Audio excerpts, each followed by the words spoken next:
Welcome to my channel YouTube, Talk Sora.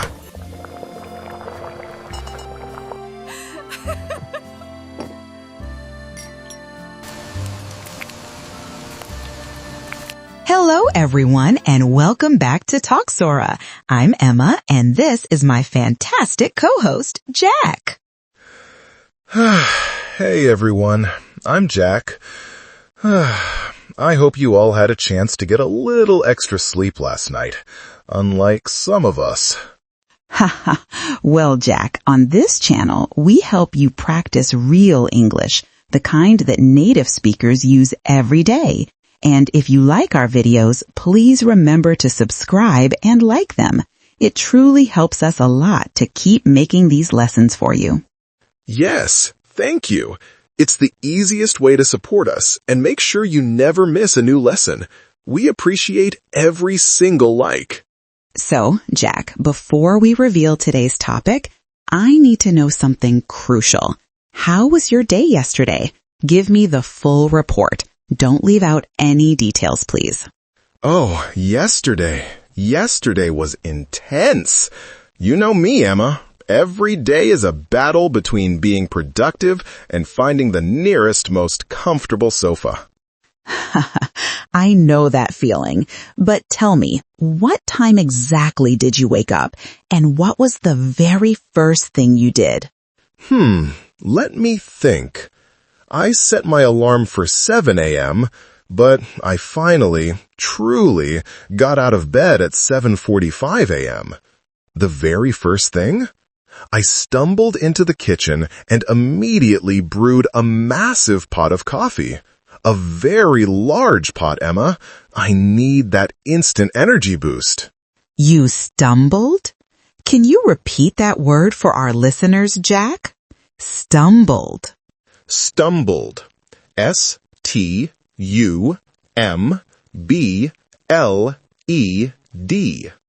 It means you walked a bit clumsily, maybe because you were still half asleep. Excellent. Listeners, repeat after Jack. I stumbled into the kitchen. One more time, nice and slow. I stumbled into the kitchen. Great. Now, what did you eat for breakfast? Be specific. Did you manage a balanced meal? A balanced meal? Not exactly. I prepared 2 eggs, fried, with the yolks still runny, and a slice of that incredibly thick sourdough toast, which I spread with a generous layer of salted butter. And of course, a second mug of that dark roast coffee. So, you ate 2 eggs, a slice of sourdough toast with butter, and a second mug of coffee. That's a good use of the past simple tense, Jack. But why so much coffee? I simply enjoyed a nice cup of chamomile tea and some Greek yogurt with granola. Shudders. Chamomile tea? That sounds like a signal for nap time, Emma. I needed to be sharp because I had a massive email inbox waiting for me. Speaking of which, I spent the whole morning tackling that inbox. Tackling. A great verb choice. It means you dealt with a difficult task with determination. Listeners, say it with me. Tackling the inbox. Right. And later in the afternoon, I met up with my friend Mark. We didn't do much, just chatted for a long time about some old football games. It was relaxing, but maybe not very productive. Okay, so from waking up at 7:45 a.m. to having a relaxing chat with Mark, you have just described your yesterday using the perfect structures. And that, everyone, leads us directly to our topic today. Oh, so all my ramblings were actually an educational warm-up? Precisely. Today, we are going to learn how to talk about your yesterday in English. We'll focus on the past simple tense, detailed descriptive verbs, and emotional vocabulary so you can share your daily life with anyone. This is important because describing your past day is one of the most common things you need to do in a casual conversation.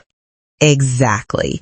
We're going to break down your yesterday, Jack, into 3 main parts: your chaotic morning, your workday conflict, and your evening reflection. Get ready to learn some amazing new words. All right, Jack, let's dive into the first segment of your yesterday, the morning routine and productive verbs. You mentioned you woke up late. Let's start there. What happened when you finally decided to leave the comfort of your bed? Well, as I said, I woke up around 7:45 a.m. and I was still feeling incredibly groggily. That's a good word, right? Groggily. I wasn't fully awake. I hit the snooze button 3 times, and honestly, I was starting to panic a little about the time. Groggily is a perfect adverb choice. It means you felt unsteady, weak, or dizzy, often from lack of sleep.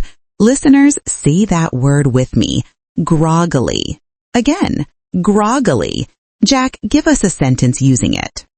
I groggily reached for my phone, but dropped it immediately.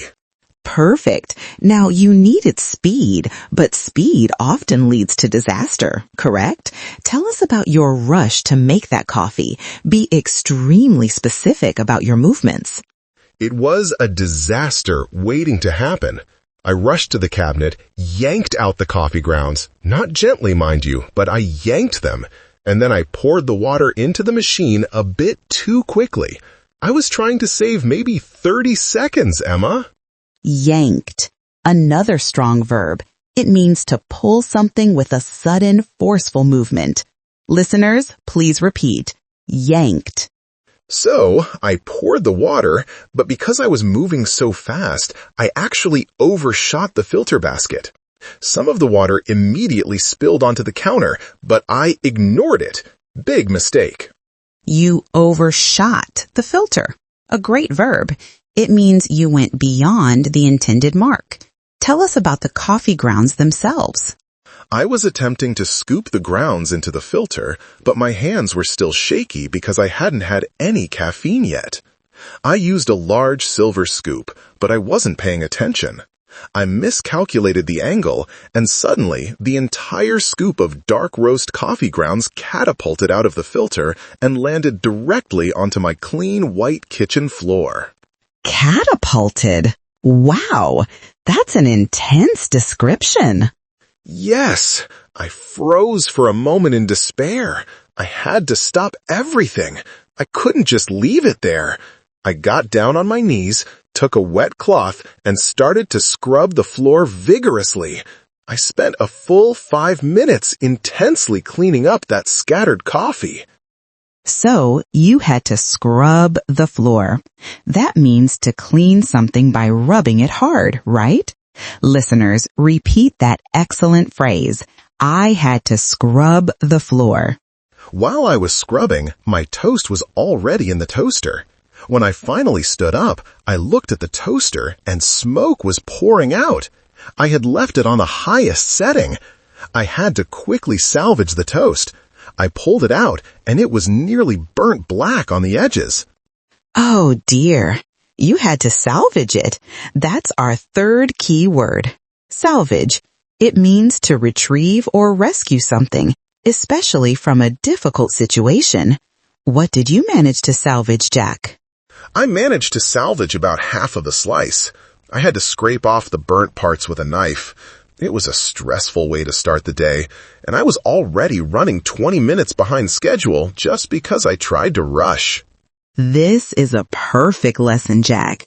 By using specific verbs like groggily, overshot, yanked, scrubbed, and salvaged, your story becomes immediately more vivid and interesting.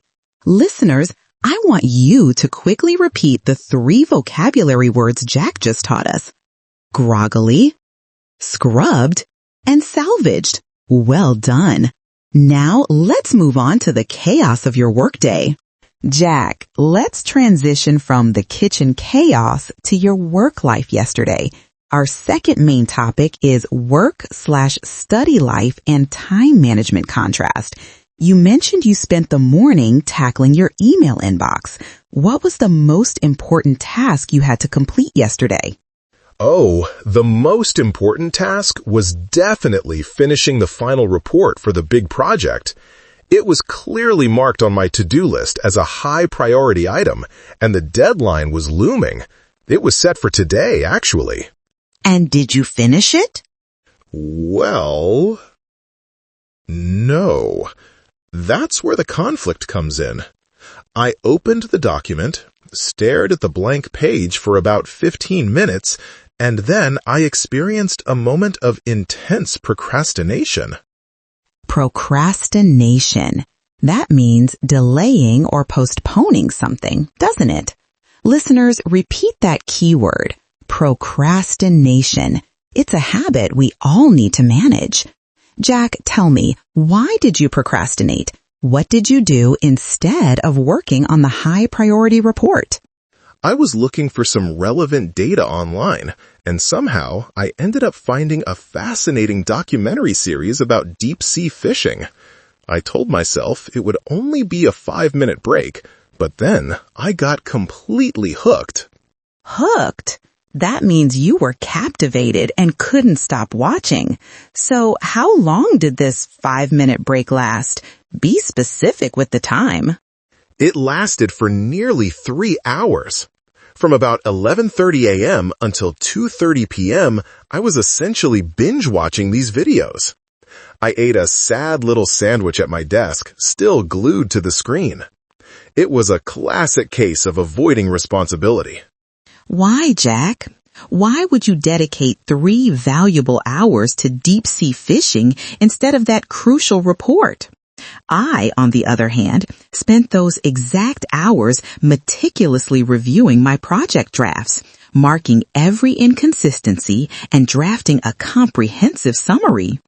I suppose it's because the report felt like a massive, challenging mountain, and the documentary was easy, entertaining, and required 0 brain power. It was a form of mental escape. I knew it was wrong, but I couldn't stop. I eventually pulled myself away, but the damage was done. You eventually pulled yourself away. That's a great phrase. Now, let's use this moment for a shadowing drill. We need to practice those long, descriptive sentences about time management. Listen closely, Jack, and listeners, be ready to repeat. I got completely hooked on a fascinating documentary and spent nearly 3 hours binge-watching it, even though my high-priority report was due today. That's a mouthful. It is, but it's real English. Now, your turn, Jack. Say it slowly and clearly for the audience to follow. I got completely hooked on a fascinating documentary and spent nearly 3 hours binge-watching it, even though my high-priority report was due today. Fantastic! Listeners, please read that sentence out loud now. Great! Here's a second sentence, reflecting those crucial hours, meticulously reviewing my project drafts and drafting a comprehensive summary. I need to try that one. Meticulously is a great word. Yes, it means paying extreme attention to detail. Say it, Jack. I spent those crucial hours meticulously reviewing my project drafts and drafting a comprehensive summary. Perfect. Listeners, please repeat that sentence now, focusing on the word meticulously. So, in the end, you had to stay late to finish the project because of your 3-hour detour. That's the consequence of procrastination. When did you finally clock out? I finally locked my computer at 6:45 p.m. I was exhausted, stressed, and hungry, but I felt a little sense of accomplishment, even if I started late. You were exhausted, stressed, and hungry. 3 perfect adjectives to describe a difficult workday. Okay, now let's talk about how you transitioned from that stressful workday to your relaxing evening. All right, Jack, let's transition from the kitchen chaos to your work life yesterday. Our second main topic is work/study life and time management contrast. You mentioned you spent the morning tackling your email inbox. What was the most important task you had to complete yesterday? Oh, the most important task was definitely finishing the final report for the big project. It was clearly marked on my to-do list as a high priority item, and the deadline was looming. It was set for today, actually. And did you finish it? Well, no. That's where the conflict comes in. I opened the document, stared at the blank page for about 15 minutes, and then I experienced a moment of intense procrastination. Procrastination. That means delaying or postponing something, doesn't it? Listeners, repeat that key word, procrastination. It's a habit we all need to manage. Jack, tell me, why did you procrastinate? What did you do instead of working on the high priority report? I was looking for some relevant data online, and somehow I ended up finding a fascinating documentary series about deep-sea fishing. I told myself it would only be a 5-minute break, but then I got completely hooked. Hooked? That means you were captivated and couldn't stop watching. So how long did this 5-minute break last? Be specific with the time. It lasted for nearly 3 hours. From about 11:30 a.m. until 2:30 p.m., I was essentially binge-watching these videos. I ate a sad little sandwich at my desk, still glued to the screen. It was a classic case of avoiding responsibility. Why, Jack? Why would you dedicate 3 valuable hours to deep-sea fishing instead of that crucial report? I, on the other hand, spent those exact hours meticulously reviewing my project drafts, marking every inconsistency and drafting a comprehensive summary. I suppose it's because the report felt like a massive, challenging mountain, and the documentary was easy, entertaining, and required zero brain power. It was a form of mental escape. I knew it was wrong, but I couldn't stop. I eventually pulled myself away, but the damage was done. You eventually pulled yourself away. That's a great phrase. Now, let's use this moment for a shadowing drill. We need to practice those long descriptive sentences about time management. Listen closely, Jack, and listeners, be ready to repeat. I got completely hooked on a fascinating documentary and spent nearly 3 hours binge watching it, even though my high priority report was due today. That's a mouthful. It is, but it's real English. Now, your turn, Jack. Say it slowly and clearly for the audience to follow. I got completely hooked on a fascinating documentary and spent nearly 3 hours binge-watching it, even though my high-priority report was due today. Fantastic. Listeners, please read that sentence out loud now. Great. I spent those crucial hours meticulously reviewing my project drafts and drafting a comprehensive summary. I need to try that one. Meticulously is a great word. Yes, it means paying extreme attention to detail. Say it, Jack. I spent those crucial hours meticulously reviewing my project drafts and drafting a comprehensive summary. Perfect.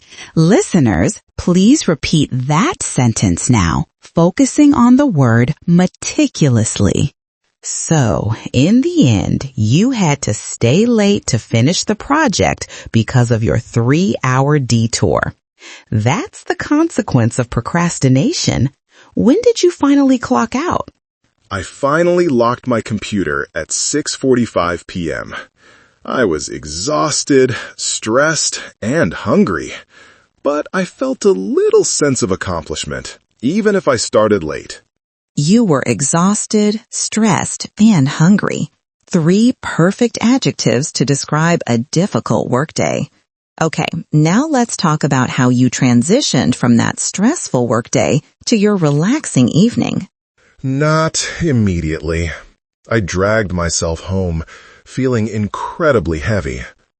I was contemplating just ordering a pizza and watching TV, feeling quite miserable about the unfinished report looming over me. I started boiling water for pasta.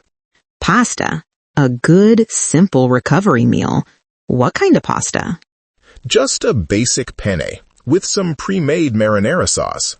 I was draining the water, and just as I poured the penne into the colander, the steam rising up, my phone rang. It was an unexpected call. An unexpected call? Who was it? It was David, my old college roommate. I haven't seen him in maybe 3 years. He was just passing through town and asked if I was free for a quick drink. What did you tell him? You were cooking dinner and were already exhausted. That's the thing. I was so tired, but the idea of seeing him was suddenly incredibly appealing.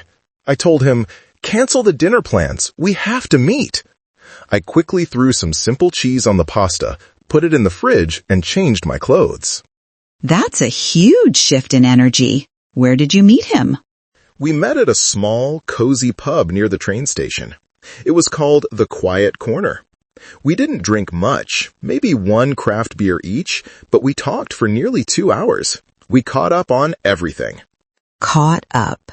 That's our key phrase for tonight. It means to exchange news and information with someone you haven't seen for a long time. Listeners, say that phrase. We caught up. Again, caught up. We talked about his new job in Seattle. He's working as a software developer now, and I told him all about our YouTube channel, Talk Sora. We discussed old professors, funny incidents from our college days, and even talked about the weird fashion trends we followed back then. That sounds like a wonderful, unexpected twist to your evening. When you left the pub, how did you feel? Compare it to how you felt at 6:45 p.m. At 6:45 p.m., I felt drained and frustrated. When I left David at 9:30 p.m., I felt genuinely elated. The conversation had completely changed my mood. I was smiling all the way home. A very strong adjective. It means ecstatically happy or extremely joyful. Listeners, repeat it slowly. Elated. Now, let's do a quick role play to practice asking for and giving these deep emotional details. I will be your friend, asking you about your night. You must use descriptive verbs and adjectives. Okay, let's do it. I'm ready. Hey, Jack, I heard you saw David yesterday. Tell me everything. What exactly did you two discuss? Well, we mainly caught up. We reminisced about those terribly embarrassing college parties, for one. We delved into his career change. He left his secure job to start his own consulting firm. It was inspiring. That's amazing. How did you feel when you heard about his risky but exciting venture? Did you feel worried for him? I felt 2 things.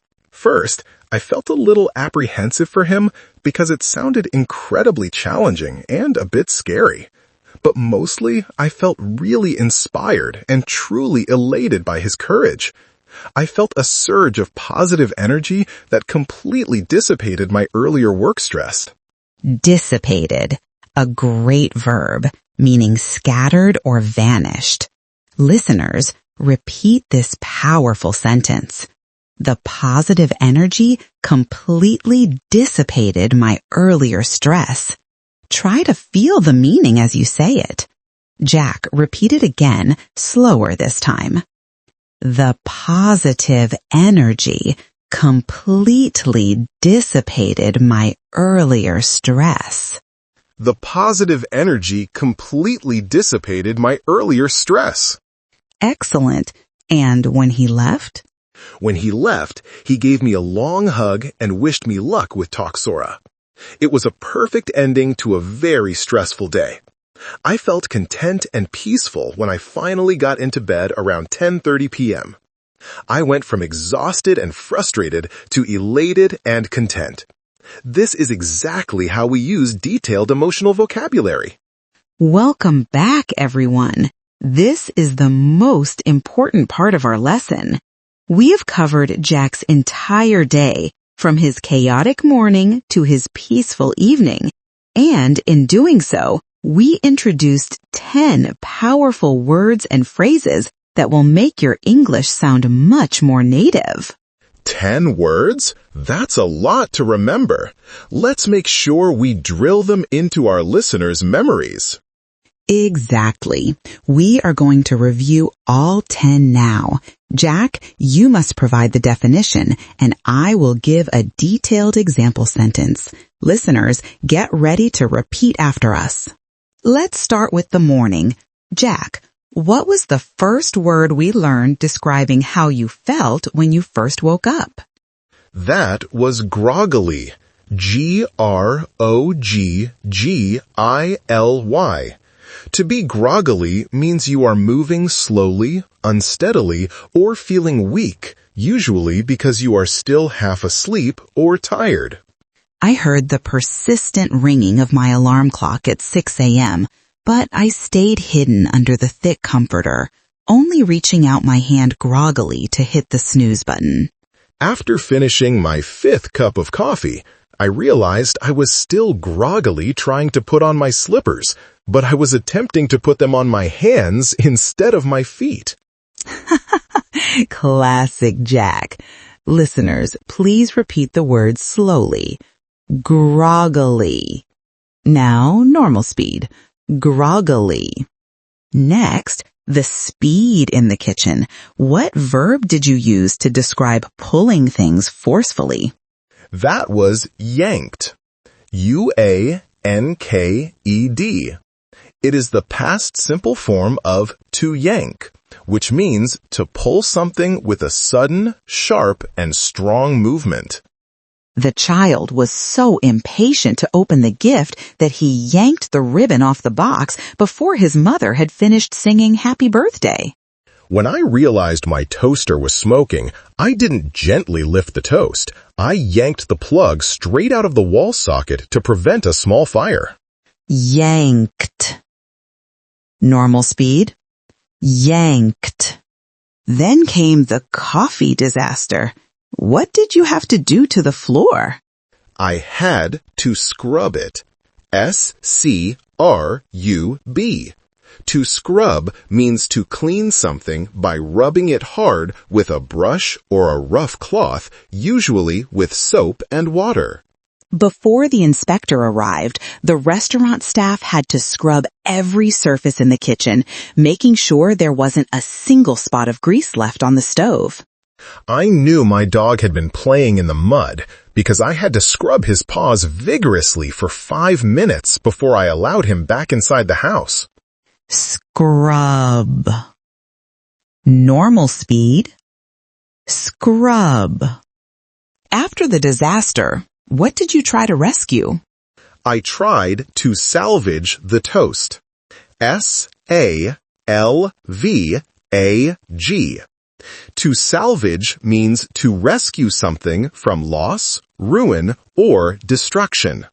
After the terrible thunderstorm ruined the picnic, we could only manage to salvage a few dry cookies and the bottle of water from the wet basket. Sometimes you can't salvage the embarrassing conversation after I called my boss by the wrong name, but I just made things worse by nervously apologizing 30 times.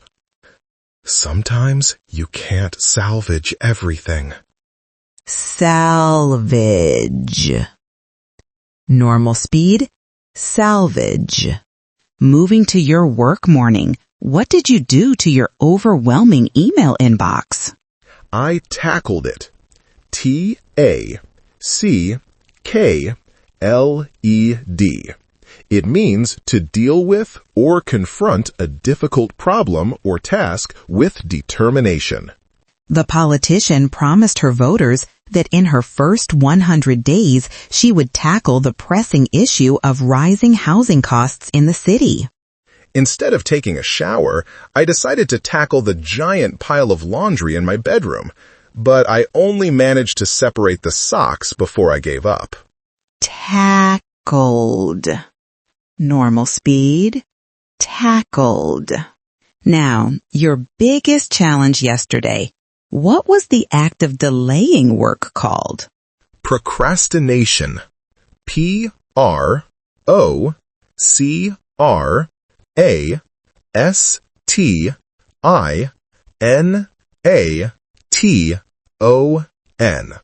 This is the action of delaying or postponing something, especially something that requires immediate attention.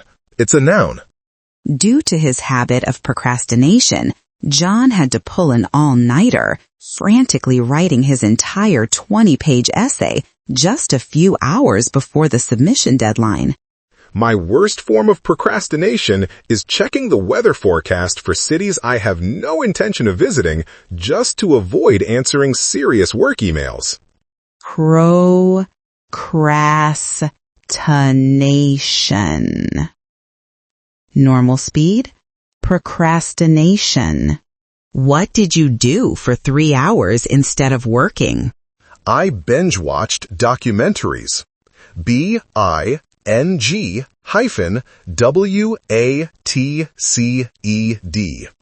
It means to watch multiple episodes of a program or documentary continuously. I knew I needed to go outside and enjoy the sunshine, but I was so invested in the crime drama that I binged-watched the entire final season in one sitting. Every weekend, my friend and I decide we are going to be productive, but we inevitably end up binge-watching old 90s cartoons while eating an entire bag of chips. Watched. Normal speed. Watched. This word described how I worked during those hours. How do we define it? Meticulously. METICULOUSLY.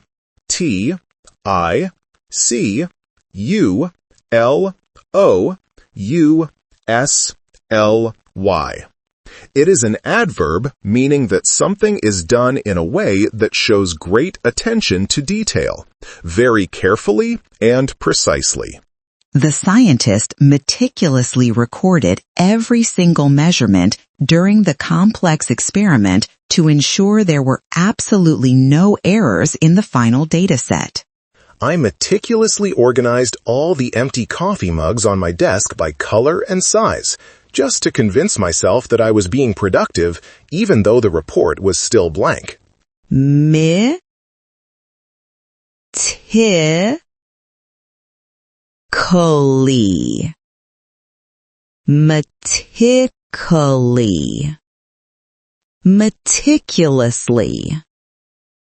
Meticulously. Moving to the evening, what did you and your old friend David do? We caught up. It's the past simple of to catch up. It means to exchange news and information with someone you haven't seen or spoken to for a long time. When my sister returned from her 6-month trip around Asia, we spent the entire afternoon at a coffee shop, talking for hours to catch up on all the events we missed. I tried to catch up on the newest celebrity gossip, but there were so many new famous people that I realized I was too old and just gave up. Caught up. Normal speed. Caught up. And finally, the beautiful feeling that erased your stress. What was that strong adjective? Elated. ELATE. It means extremely happy, joyful, or thrilled, to be in high spirits. The entire team was absolutely elated when the final buzzer sounded, confirming their unexpected victory in the national championship game. I I felt completely elated when I realized I had accidentally found a $20 bill inside the pocket of a winter coat I hadn't worn since last year. Elated. Normal speed, elated. You did a phenomenal job, Jack. And listeners, congratulations. You just reviewed 10 incredibly useful words to describe your day. And that brings us to the end of today's incredibly detailed conversation.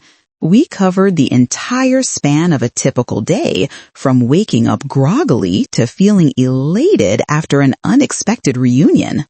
I'm still feeling the stress of almost setting the kitchen on fire, trying to salvage that burnt toast. But the important thing is that we showed everyone how to use the past simple tense in a really descriptive way. Exactly. We focused on using strong verbs like yanked and scrubbed instead of weak ones. And we practiced using powerful adjectives like exhausted, frustrated, and elated to talk about our feelings in depth. Remember, listeners, when you talk about your yesterday, don't just say, I ate. Say, I meticulously prepared a complex 3-course meal. Or maybe, I procrastinated for 4 hours before finally ordering takeout. Try to be as descriptive as Jack, but maybe not as prone to disaster. Before we go, we have our question of the day for you. This is your chance to practice the vocabulary we just learned. Listen closely. This is your homework. Did you describe the most memorable part of your yesterday using at least 3 of the vocabulary words we reviewed today? Did you feel elated? Did you have to scrub something clean?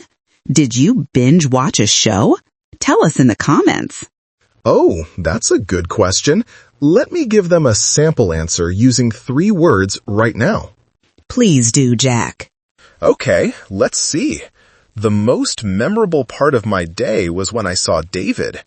I was originally feeling exhausted and quite miserable from having to tackle that overdue work report. However, after we caught up at the pub, I felt completely elated, and the stress from the earlier part of the day was completely gone. That's a perfect response, Jack. You used 4 words: exhausted, tackle, caught up, and elated, and made a wonderful detailed paragraph. Listeners, we can't wait to read your stories in the comments section below. It's the best way to make the words stick in your brain. Thank you so much for joining us on Talk Sora today. If you enjoyed this long-form conversation, please hit that like button and subscribe for more real English practice. We'll see you in the next video. Bye for now.